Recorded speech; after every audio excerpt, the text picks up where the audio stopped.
Sarah woke up feeling terrible. Her throat was sore, her head was aching, and she felt very weak. She tried to get out of bed, but her body felt too heavy. Her mother, Mrs. Johnson, came into the room. "Good morning, sweetheart. Are you feeling okay?" she asked. Sarah shook her head. "No, Mom. I feel really sick." Mrs. Johnson touched Sarah's forehead. "You have a fever. I think we should go to the doctor." Sarah didn't like going to the doctor, but she knew she needed help. She nodded slowly.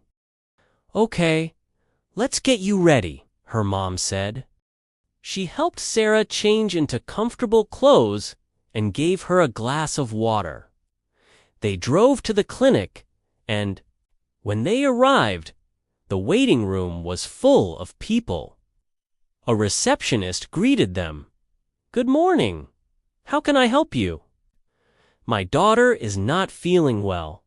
She has a fever and a sore throat," Mrs. Johnson explained.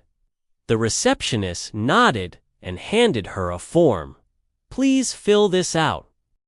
The doctor will see you soon." Sarah and her mother sat down. While waiting, Sarah saw a little boy playing with a toy car.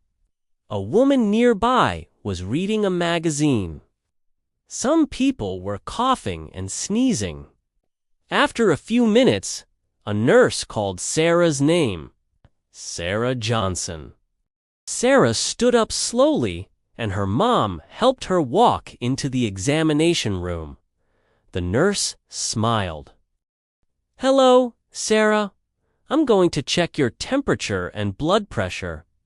The nurse placed a thermometer in Sarah's mouth. "You have a fever of 101 degrees. Now, let's check your blood pressure." She wrapped a cuff around Sarah's arm and pumped it up. After a few seconds, she wrote the numbers down. "The doctor will be with you shortly," the nurse said, smiling.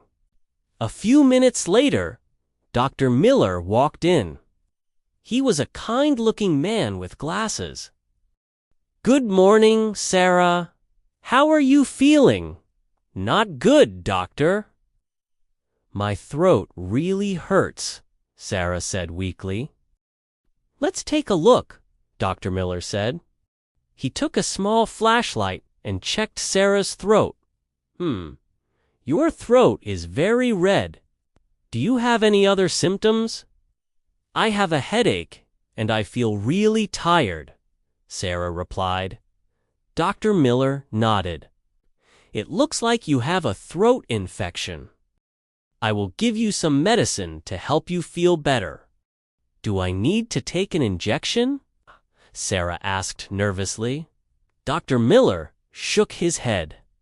"No, just some antibiotics and pain relievers.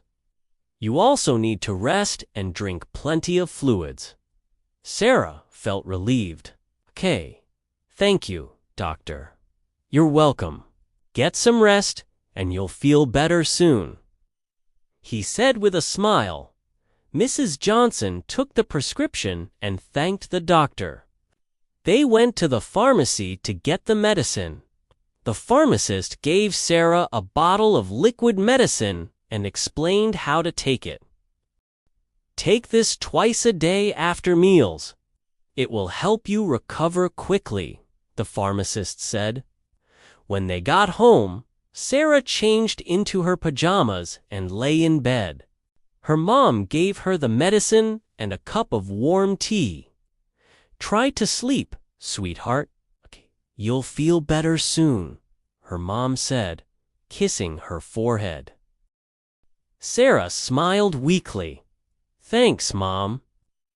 Over the next few days, Sarah took her medicine, rested, and drank a lot of water.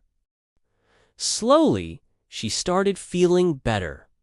By the end of the week, she was up and running again. "I feel great now," she told her mom. I'm happy to hear that, Mrs. Johnson said, hugging her. But I hope I don't get sick again soon. Sarah laughed. Just take care of yourself, and you'll be fine, her mom replied. Sarah nodded, feeling thankful for her mom and the doctor who helped her get better.